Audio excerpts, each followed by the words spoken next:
नमस्कार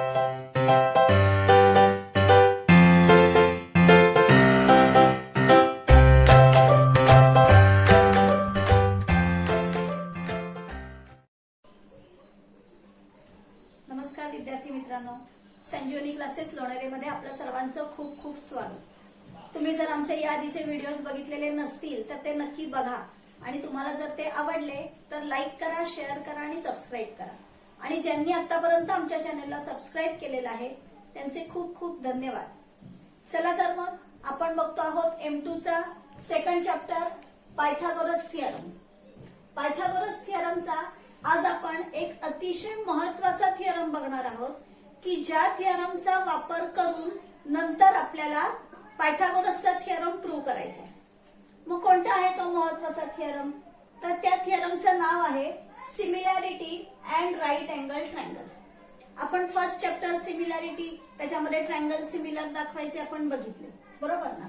आता इथे आपल्याला राईट अँगल ट्रायंगलच्या सिमिलॅरिटीचा अभ्यास करायचा आहे। यस, थिअरमचं स्टेटमेंट काय आहे बघा। In a right angle triangle, if the altitude is drawn to the hypotenuse, then the two triangles formed are similar to the original triangle and to each other. Statement figure वरून समजून घेऊ, कारण आपण ज्या वेळेला स्टेटमेंट आपल्याला prove करायचं असतं त्यावेळेला आपल्याला एक्झाम मध्ये फक्त हे स्टेटमेंट दिलेलं असतं। हे स्टेटमेंट समजून घेऊन त्याच्यावरून आपल्याला फिगर काढायची असते, बरोबर आहे? काय म्हटलेलं आहे? In a right angle triangle, म्हणजे आपल्याला इथे काढायचं आहे एक राईट अँगल ट्रायंगल, बरोबर? मग इथे आपण ABC हा राईट अँगल ट्रायंगल काढलेला आहे। त्याचा B अँगल जो आहे तो राईट अँगल आहे, म्हणजे 90 डिग्रीचा आहे, बरोबर? आता in a right angle triangle if the altitude is drawn to the hypotenuse, म्हणजे हा जो ABC राईट अँगल ट्रायंगल काढलेला आहे त्याच्यामध्ये B 90 डिग्रीचा अँगल आहे, म्हणजे B ची ऑपोजिट साइड येणार आहे AC, म्हणजे AC आहे हायपोटेनस। या हायपोटेनस वरती आपण B या व्हर्टेक्स मधून परपेंडिक्युलर काढलेला आहे BD। या परपेंडिक्युलरलाच आपण अल्टिट्यूड किंवा हाईट असं म्हणतो। हाईट, अल्टिट्यूड किंवा या व्हर्टेक्स मधून काढलेला परपेंडिक्युलर, कारण ज्या वेळेला आपण हाईट किंवा अल्टिट्यूड म्हणतो त्यावेळेला तिथे 90 डिग्रीचा अँगल हा आपल्याला दिसलाच पाहिजे, बरोबर? मग अल्टिट्यूड म्हणजेच हाईट, लक्षात ठेवा। मग B या व्हर्टेक्स मधून AC या हायपोटेनस वरती BD आपण अल्टिट्यूड काढले। Altitude is drawn to the hypotenuse, then the two triangles formed are similar to the original triangle. Two triangles formed म्हणजे ज्या वेळेला आपण B या व्हर्टेक्स मधून BD हा AC वरती परपेंडिक्युलर काढला त्यावेळेला आपल्याला दोन नवीन ट्रायंगल मिळाले। कोणते ट्रायंगल मिळाले बघा? ADB हा एक ट्रायंगल मिळाला। इथे परपेंडिक्युलर आहे म्हणजे याचा D अँगल आहे तो 90 डिग्रीचा आहे, म्हणजे हा आपल्याला राईट अँगल ट्रायंगल मिळालेला आहे। BDC हा पण राईट अँगल ट्रायंगलच आपल्याला मिळालेला आहे, बरोबर की नाही? म्हणजे या राईट अँगल ट्रायंगल मध्ये ज्या वेळेला आपण हायपोटेनस वरती परपेंडिक्युलर काढला त्यावेळेला ABC या ओरिजिनल ट्रायंगल सोबत आपल्याला हे दोन नवीन राईट अँगल ट्रायंगल मिळाले। आपल्याला इथे काय दाखवायचं आहे? The two triangles form are similar to the original triangle. मग हा जो प्रत्येक ट्रायंगल आहे हा प्रत्येक ट्रायंगल ABC या ओरिजिनल ट्रायंगल सोबत आपल्याला सिमिलर दाखवायचं आहे अँड टू इच अदर। आणि नंतर हे जे दोन ट्रायंगल्स नवीन तयार झालेले आहेत हे दोन्ही ट्रायंगल्स सुद्धा आपल्याला एकमेकांशी सिमिलर दाखवायचे आहे। लक्षात आलेलं आहे? स्टेटमेंट वरून आपण फिगर काढलेली आहे आणि इथे आपल्याला काय प्रूव्ह करायचं आहे हे पण आपण पाहिलं। आता आपण इथे ते लिहून घेऊया, बरोबर? मग आधी आपल्याला इथे लिहावं लागेल given.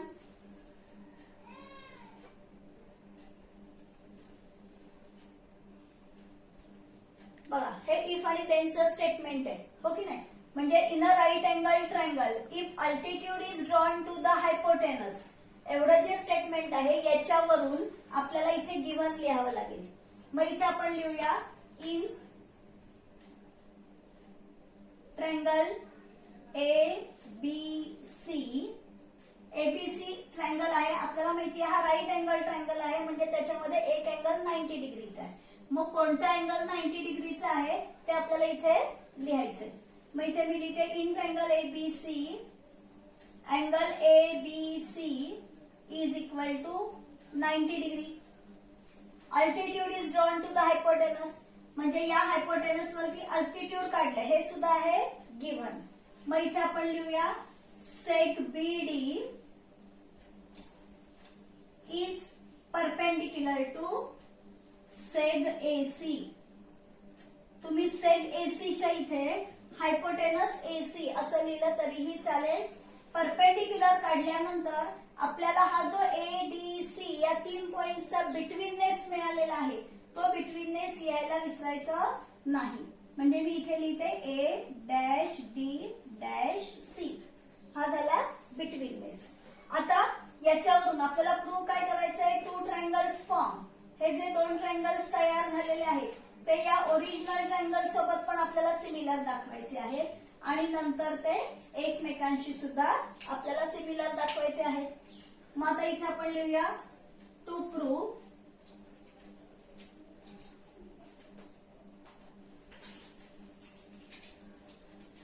Triangle ADB. First point, triangle ADB is similar to triangle ABC. ADB हा ट्रायंगल आपल्याला आधी एबीसी बरोबर सिमिलर दाखवायचा आहे, नंतर बीडीसी हा ट्रायंगल आपल्याला दाखवायचा आहे. Second point, triangle BDC is similar to triangle ABC. आणि थर्ड पॉइंट, हे जे 2 ट्रायंगल्स आहेत हे दोन्ही ट्रायंगल्स आपल्याला एकमेकांशी सिमिलर दाखवायचे आहेत.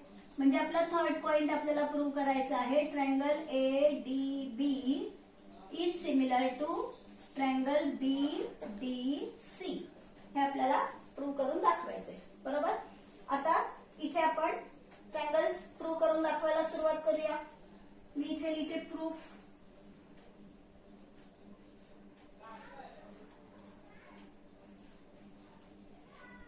पहा, सगळ्यात पहिल्यांदा आपल्याला एडीबी आणि एबीसी हे 2 ट्रायंगल सिमिलर दाखवायचे. आपल्याला माहितीये की ट्रायंगल जर आपल्याला सिमिलर दाखवायचे असतील तर त्याच्यासाठी आपल्याला ट्रायंगलच्या नावाचा जो सिक्वेन्स आहे तो सिक्वेन्स आपला खूप परफेक्ट असला पाहिजे.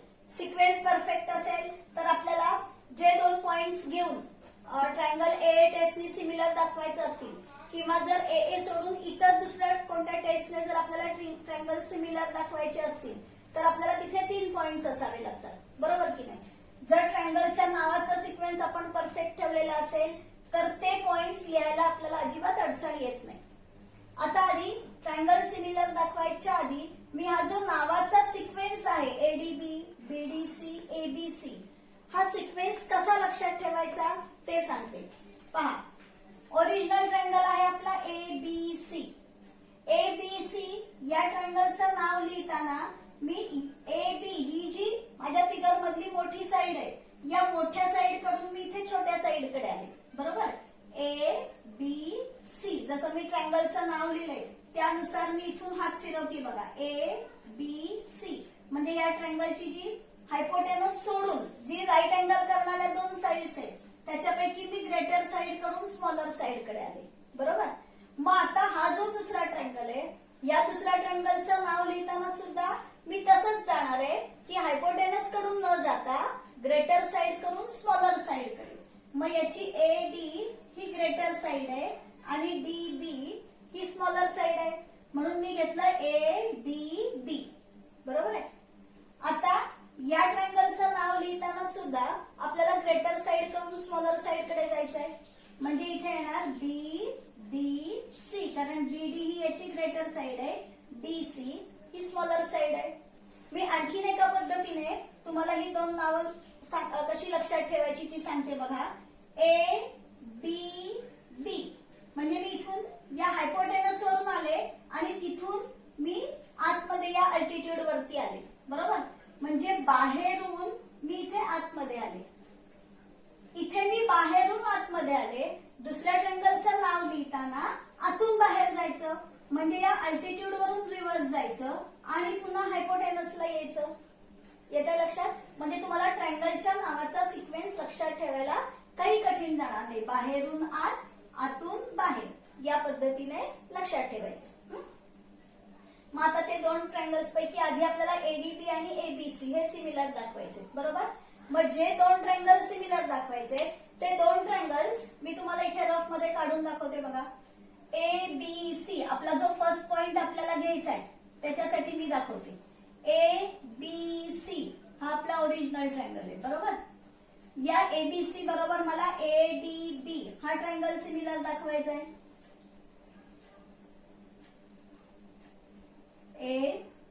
एडीबी हा ट्रँगल मला यांच्यासोबत सिमिलर दाखवायचा. आता बरेचदा मुलांचं कन्फ्युजन कुठे होतं, त्यांना असं वाटतं या ट्रँगल मध्ये सुद्धा बी पॉइंट आहे आणि या ट्रँगल मध्ये सुद्धा बी पॉइंट म्हणजे बी व्हर्टेक्स आहे, म्हणजे इथे बी हे कॉमन अँगल आहे आणि इथे ए आणि इथे ए आहे, म्हणून ए हे सुद्धा कॉमन अँगल आहे. त्यामुळे मुलं डायरेक्ट लिहून टाकतात की कॉमन अँगलच्या दोन पेअर इथे मिळाल्या. पण लक्षात घ्या, इथे बी हे दोन ट्रँगल मध्ये तुम्हाला व्हर्टेक्स जरी सेम दिसत असले तरी दोन्ही ठिकाणी असणारे जे अँगल्स आहेत ते वेगवेगळे आहेत. ए बी सी मध्ये बी हा 90 डिग्रीचा अँगल आहे आणि ए डी बी हा ट्रँगल आपण घेतो त्यावेळेला हा बी अँगल फक्त एवढाच मिळतोय, म्हणजे तिथे तो तुम्हाला 90 डिग्रीचा अँगल मिळत नाही. त्यामुळे बी अँगलला आपण कॉमन अँगल घेऊ शकत नाही, हे लक्षात ठेवायचं. ए अँगलला घेऊ शकतो का आपण ते बघा. बघा ए बी सी याच्यामध्ये आपल्याला हा पूर्ण ए अँगल मिळतोय, बरोबर? आणि ए डी बी याच्यामध्ये सुद्धा आपल्याला हाच ए अँगल मिळतोय. बघा इथे हा जो ए अँगल आहे हा ए अँगल आपल्याला कम्प्लीट मिळतोय, बरोबर? म्हणजे सेम ए अँगल आहे, same angle with different names आहेत इथे, समजतंय? त्यामुळे ए अँगलला आपण कॉमन अँगल म्हणून इथे घेऊ शकतो. दुसरी अँगलची पेअर आपल्याला कोणती मिळेल बघा. तर दोन्ही ट्रँगल मध्ये आपल्याला 90 डिग्रीचा अँगल दिसतोय. या ट्रँगल मध्ये बी हा 90 डिग्रीचा अँगल आहे आणि या ट्रँगल मध्ये डी हा 90 डिग्रीचा अँगल आहे.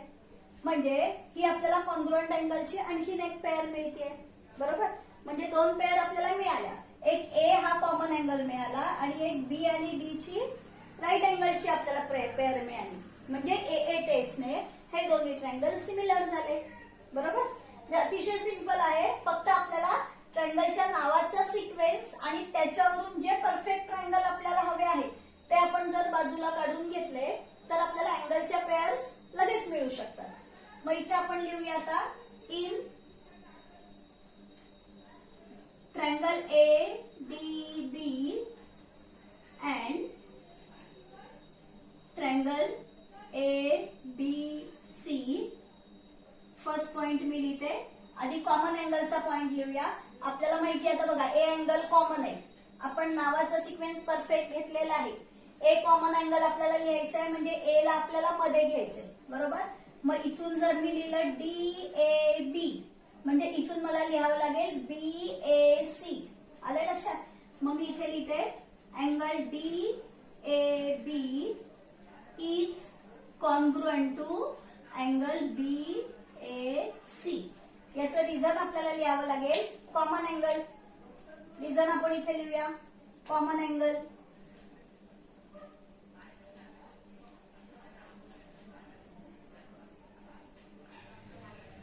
आता सेकंड पॉइंट आपण बघूया याचा.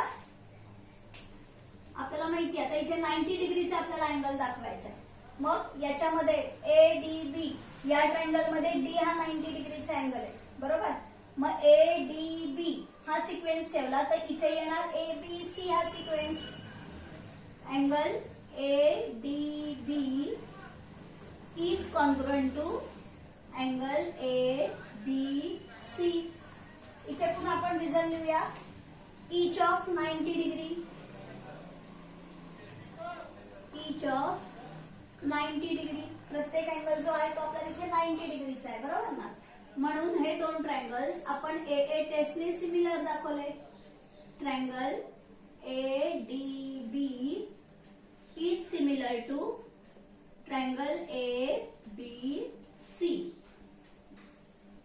टेस्ट येईल इथे ए टेस्ट. ए टेस्टने दोन्ही ट्रायंगल्स सिमिलर आपण इथे दाखवले. बरोबर. म्हणजे आपला जो हा फर्स्ट पॉइंट होता, हा फर्स्ट पॉइंट आपण या ठिकाणी क्लिअर केला. बरोबर आहे. आता बीडीसी आणि एबीसी हे दोन ट्रायंगल आपल्याला दाखवायचे. बरोबर. इथे मी फक्त आता तुम्हाला एक्सप्लेन करण्यासाठी बीडीसी हा ट्रायंगल काढते. बीडीसी कसा आहे हा ट्रायंगल बघा. बीडीसी. आता सुद्धा जरी इथे दोन्हीकडे बी पॉइंट असला तरी सुद्धा पुन्हा बी हा कॉमन अँगल येऊ शकत नाही, कारण बीडीसी मध्ये बी अँगल फक्त एवढाच येतोय. बरोबर. पण मग एबीसी मध्ये आता आपल्याला हा ए अँगल मिळतो आहे आणि बीडीसी एबीसी मध्ये हा आपल्याला सी अँगल मिळतोय आणि बीडीसी मध्ये पण आपल्याला हाच सी अँगल मिळतोय. म्हणजे आता दोन्ही ट्रायंगल्स मध्ये इथे जसं आपल्याला ए हा कॉमन अँगल मिळालेला तसा इथे आपल्याला सी हा कॉमन अँगल मिळतोय. बरोबर. आणि पुन्हा जसं इथे आपल्याला 90 डिग्रीच्या अँगलची पेअर मिळाली तसं इथे सुद्धा बी आणि डी ही 90 डिग्रीच्या अँगलची पेअर आपल्याला मिळतीये. बरोबर. मग आता इथे आपण लिहूया in triangle BDC, in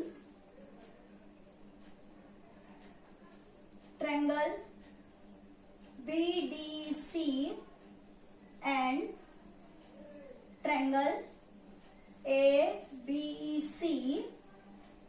fourth point आहे आपला आता हा. इथे जसा आधी कॉमन अँगल लिहिलाय तसा हा जो सी कॉमन अँगल आहे तो सी कॉमन अँगल इथे आधी आपण लिहूया. मग सी कॉमन अँगल घेण्यासाठी याचा सिक्वेन्स येईल. समजा आपण घेतला DCB. Angle DCB is congruent to इथून येणारे BCA. Angle BCA. रिझन लिहूया आपण इथे कॉमन अँगल.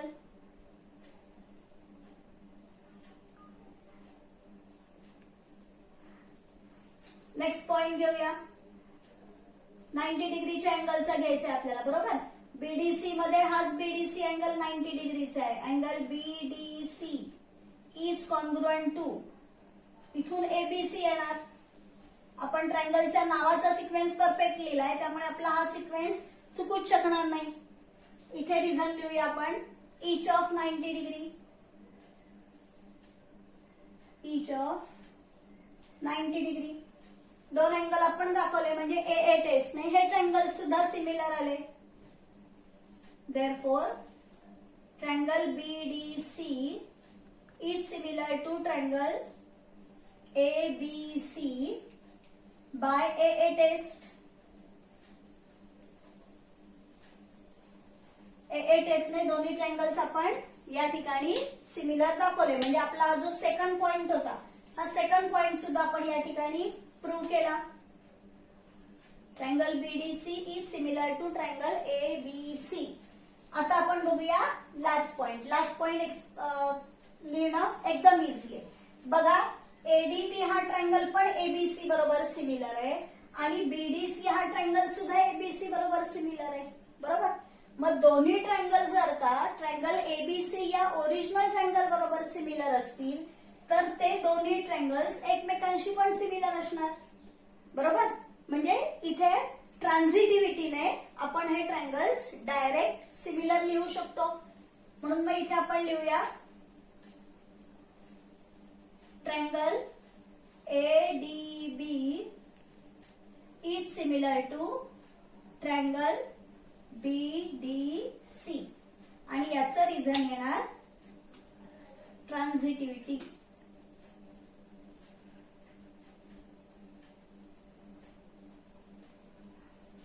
काय आहे ट्रान्झिटिव्हिटी? आपण प्रॉपर्टीज ऑफ सिमिलर ट्रायंगल्स बघितले ना, तर त्याच्यामध्ये आपण बघितलेलं if first triangle is similar to second triangle and second triangle is similar to third triangle then first triangle is similar to third triangle. बरोबर की नाही? तसंच इथे पण आहे.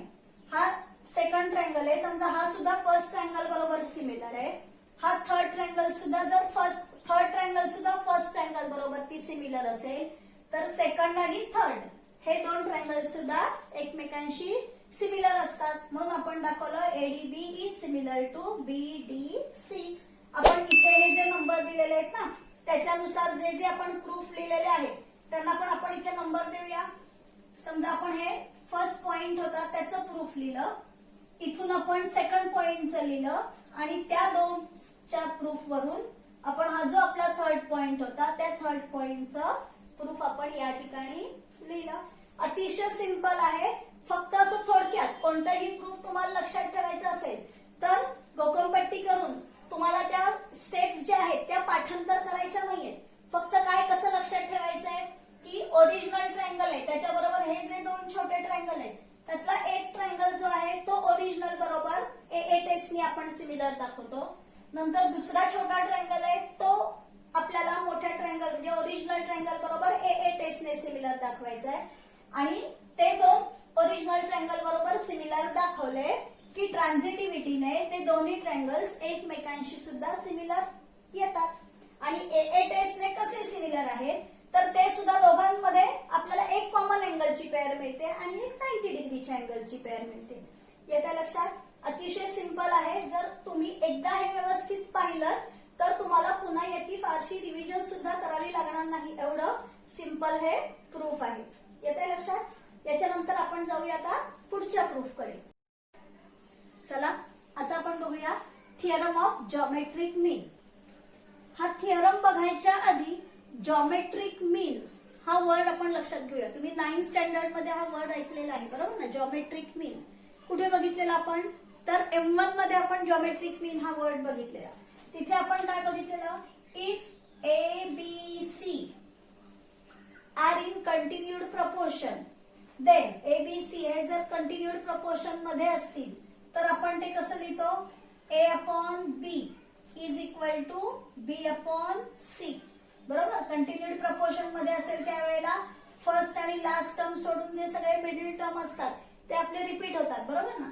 ए upon B is equal to B upon C. Then आपण काय करतो हे सी इकडे डिवाइड आहेत ते या साईडला मल्टिप्लाय होतील ए सी आणि बी इथे डिवाइड आहेत ते या साईडला मल्टिप्लाय होणार. बी इंटू बी येणार बी स्क्वेअर.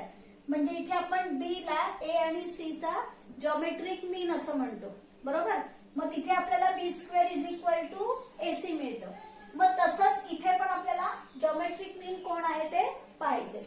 स्टेटमेंट बघूया आपण आता इथे आधी. बघा स्टेटमेंट काय आहे बघा. In a right angle triangle the perpendicular segment to the hypotenuse from the opposite vertex is the geometric mean of the segments into which the hypotenuse is divided. काय म्हटलंय in a right angle triangle. मग इथे आपण PQR हा right angle triangle काढला. लगेच आपल्याला लक्षात आलं पाहिजे की राईट अँगल ट्रायंगल म्हणजे त्याच्यामध्ये एक अँगल 90 डिग्रीचा आला पाहिजे. आपण इथे क्यू अँगल घेतला 90 डिग्रीचा. The perpendicular segment to the hypotenuse from the opposite vertex. मग या व्हर्टेक्स मधून आता हायपोटेनसचा ऑपोजिट व्हर्टेक्स म्हणजे कुठला असतो 90 डिग्रीचा अँगल असणारा व्हर्टेक्स. मग या व्हर्टेक्स मधून या हायपोटेनस वरती आपण QS हा परपेंडिक्युलर काढला बरोबर. Is the geometric mean of म्हणजे हा जो आपण परपेंडिक्युलर काढलाय म्हणजे QS हा जॉमेट्रिक मीन आहे. कोणाचं जॉमेट्रिक मीन आहे is the geometric mean of segments into which the hypotenuse is divided. म्हणजे हा परपेंडिक्युलर काढल्यामुळे PR हा जो हायपोटेनस आहे या हायपोटेनसचे आपल्याला दोन सेगमेंट्स मिळालेले आहेत. PS आणि RS हे दोन सेगमेंट मिळालेले आहेत. QS हा ज्या वेळेला आपण अल्टिट्यूड काढला कशावरती हायपोटेनस वरती त्यावेळेला या S मुळे PR हा जो हायपोटेनस आहे या हायपोटेनसचे आपल्याला दोन सेगमेंट्स मिळाले PS आणि RS. या दोन सेगमेंट्सचा हा QS जॉमेट्रिक मीन आहे हे आपल्याला प्रूव्ह करून दाखवायचे. येतं लक्षात. मग ते टू प्रूव्ह कसं तुम्हाला लिहावं लागेल हे लक्षात यावं याच्यासाठी आपण ते लास्ट इयरचं जे ABC या कंटिन्यूड प्रपोर्शन मधल्या नंबर बघितले तर त्याचा वापर करून लिहावं लागणार आहे. चला आधी आपण गिव्हन लिहूया.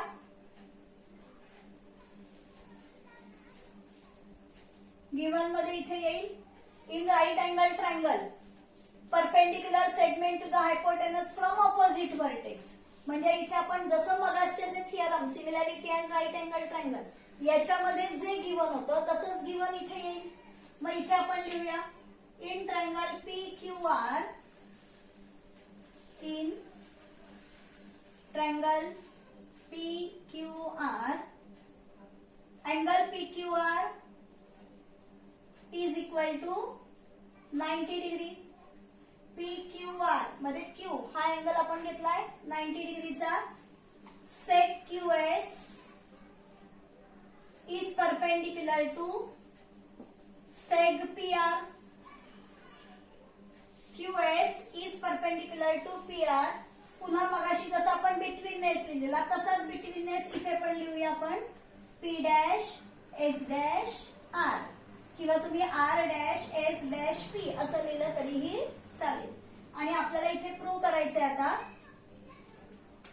तर आपण इथे लिहूया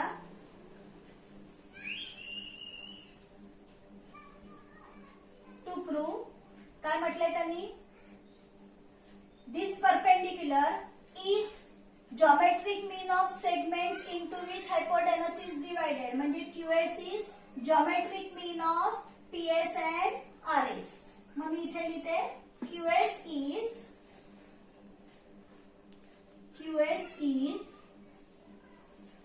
the geometric mean of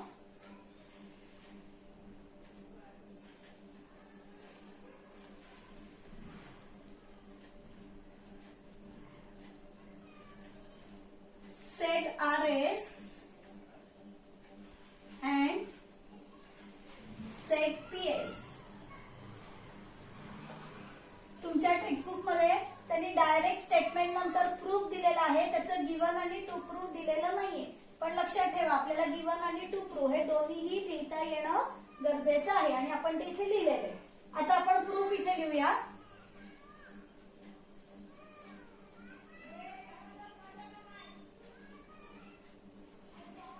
हे जे मी टू प्रूफ लिहिलंय QS is the geometric mean of R S and PS, त्यालाच आपण इथे दॅट इज करून ज्या पद्धतीने जॉमेट्रिक मीन लिहायचं आहे ते पण इथे लिहूया आपण.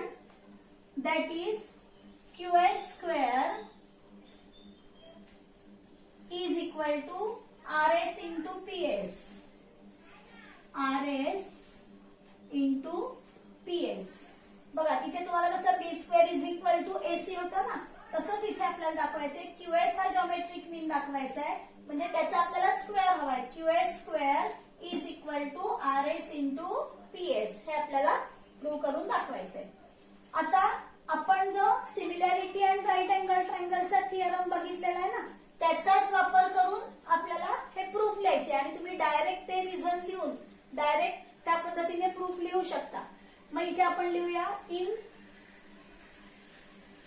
Triangle P Q R angle P Q R is equal to 90 degree. हे आपलं गिव्हन आहे. P Q R is equal to 90 degree.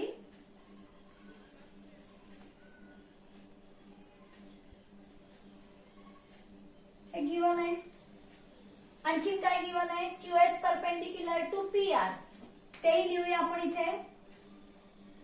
Sec QS perpendicular to seg P R. याच्या पुढे सुद्धा आपण रिझन लिहूया गिव्हन. आणि ज्या वेळेला अशी कंडिशन असेल, कोणती कंडिशन, की राईट अँगल ट्रायंगल मध्ये राईट अँगल मधून हायपोटेनस वरती परपेंडिक्युलर काढलेला असेल, त्यावेळेला एक तर प्रॉपर्टी ऑफ जॉमेट्रिक मीन सुद्धा तुम्ही डायरेक्ट लिहू शकता ज्या वेळेला एखादा सम सॉल्व्ह करायचं असेल त्यावेळेला, किंवा मग आता याच्यावरून आपण similarity and right angle triangle याच्यानुसार हे ट्रायंगल्स डायरेक्ट आपण सिमिलर दाखवू शकतो, कारण त्या थिअरम मध्ये आपण हे दोन ट्रायंगल सिमिलर दाखवले. म्हणून मग इथे आपण डायरेक्ट लिहूया therefore triangle RSQ QSP. इथे मी लिहिते रिझन याचं similarity and a right angle triangles, किंवा तुम्ही similarity in right angle triangles असं म्हटलं तरी सुद्धा चालणार आहे. पुन्हा बघा, मी नावाचा सिक्वेन्स डायरेक्ट कसा लिहिला. मी आधीच्या प्रूफच्या वेळेला तुम्हाला सांगितलेलं की मी हायपोटेनस वरून जात नाही, हायपोटेनस सोडून राईट अँगल ट्रायंगल करणाऱ्या ज्या रिमेनिंग 2 साइड्स आहेत त्याच्या मोठ्या साइड कडून छोट्या साइड कडे यायचे. RSQ QSP. दुसरा एक मी कसं सांगितलेलं की इथे बाहेरून आत जायचं, आतून पुन्हा बाहेर यायचं. येतं लक्षात? या पद्धतीने तुम्ही ट्रायंगलच्या नावाचा सिक्वेन्स लिहा, कधीच तुमचा सिक्वेन्स चुकणार नाही. RSQ similar to QSP, similarity and right angle triangles. मग आता 2 ट्रायंगल्स आपण सिमिलर दाखवले. मग आपल्याला माहितीये if triangles are similar then their sides are in proportion. मग आता प्रपोर्शन मध्ये तिन्ही साइडच्या पेअर्स लिहायची गरज नाही आपल्याला, तिन्ही रेशोज लिहायची गरज नाहीये. मग कोणते रेशोज लिहायचे, तर इथे आपल्याला कोणते कोणते हवे टू प्रूव्ह मध्ये ते लक्षात घ्यायचे. QS चा स्क्वेअर आहे म्हणजे QS आपल्याला 2 वेळेला आला पाहिजे, हे लक्षात ठेवायचं. बरोबर? बघा, या ट्रायंगल मध्ये सुद्धा QS आहे, या ट्रायंगल मध्ये सुद्धा QS आहे, म्हणजे आपल्याला 2 वेळेला QS मिळालं पाहिजे, एवढं लक्षात ठेवायचं. मग आता मी इथे लिहिते, इथून जर मी QS घेतलं तर इथून येणार PS. QS upon PS is equal to, आता एकदा इथून आपल्याला QS मिळालं. आता या ट्रायंगल मध्ये जर आपल्याला QS हवं असेल तर या ट्रायंगल मधून आपल्याला घ्यावं लागेल RS, म्हणजे इथे येणार RS अपॉन QS. याचं रिझन लिहूया आपण. Corresponding sides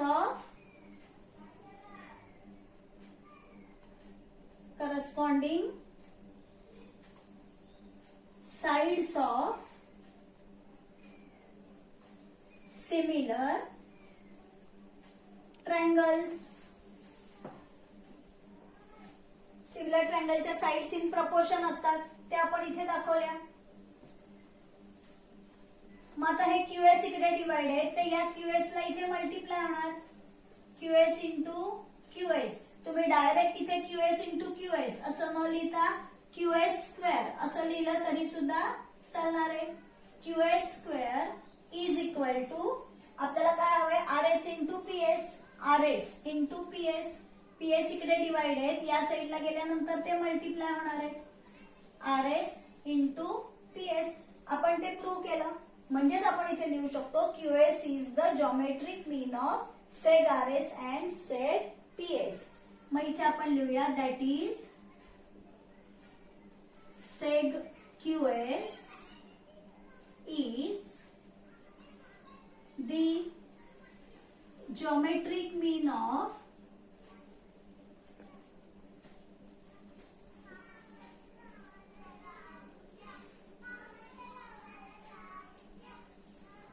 seg RS and seg PS. seg RS and seg PS. आले लक्षात? बघा, मी या ठिकाणी जागा असून सुद्धा हे स्टेटमेंट पुढे का नाही लिहिलं, कारण आपण ज्या वेळेला प्रूफ लिहितो तेव्हा आपल्याला माहितीये की आपल्याला त्या स्टेटमेंटसाठी रिझन लिहावं लागतं, आणि मग ही इकडची जी जागा आहे ही आपण साधारण रिझन साठी ठेवलेली असते. त्यामुळे आपले जे स्टेटमेंट असतात ते स्टेटमेंट त्या रिझल्टच्या जागेमध्ये गेले नाही पाहिजेत. येते लक्षात? म्हणून मी हे स्टेटमेंट जे आहे ते या साईडला लिहिलेलं आहे. येते लक्षात? या व्हिडिओमध्ये आपण हे दोन्हीही अतिशय महत्वाचे थिअरम घेतलेले आहेत. हे दोन्हीही थिअरम त्यांचे प्रूफ अगदी व्यवस्थित लक्षात ठेवायचे आहे.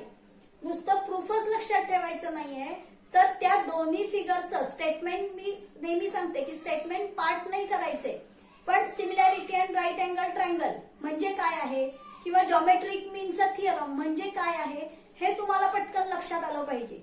आणि हे दोन्ही थिअरम आहेत, हे कशामध्ये लक्षात ठेवायचे, तर असं लक्षात ठेवायचं. समजा राईट अँगल ट्रायंगल दिलेला आहे, त्या राईट अँगल ट्रायंगल मध्ये 90 डिग्रीच्या अँगल मधून जर हायपोटेनस वरती परपेंडिक्युलर काढला असेल तर मिळणारे जे ट्रायंगल्स असतात, म्हणजे दोन छोटे ट्रायंगल नवीन मिळतात ते ट्रायंगल्स आणि ओरिजिनल ट्रायंगल हे तिन्ही एकमेकांशी सिमिलर असतात. हा थिअरम तुमचा झाला similarity and right angle triangles. आणि जॉमेट्रिक मीन म्हणजे काय, तर जो आपण हायपोटेनस वरती परपेंडिक्युलर काढतो तो परपेंडिक्युलर म्हणजेच जॉमेट्रिक मीन असतो. तो कोणाचा जॉमेट्रिक मीन असतो, तर त्या परपेंडिक्युलर मुळे आपल्या हायपोटेनसचे जे दोन पार्ट झालेले आहेत, दोन सेगमेंट झालेले आहेत, त्या दोन सेगमेंटचा तो जॉमेट्रिक मीन असतो. आणि तो कसा लिहायचा आहे, तर या पद्धतीने जॉमेट्रिक मीन लिहायचा आहे. एवढं पक्क लक्षात ठेवायचंय. येतंय लक्षात? या व्हिडिओमध्ये आपण इथेच थांबणार आहोत. पुढच्या व्हिडिओमध्ये पुन्हा एकदा आपण असेच महत्वाचे थिअरम घेऊन भेटूया.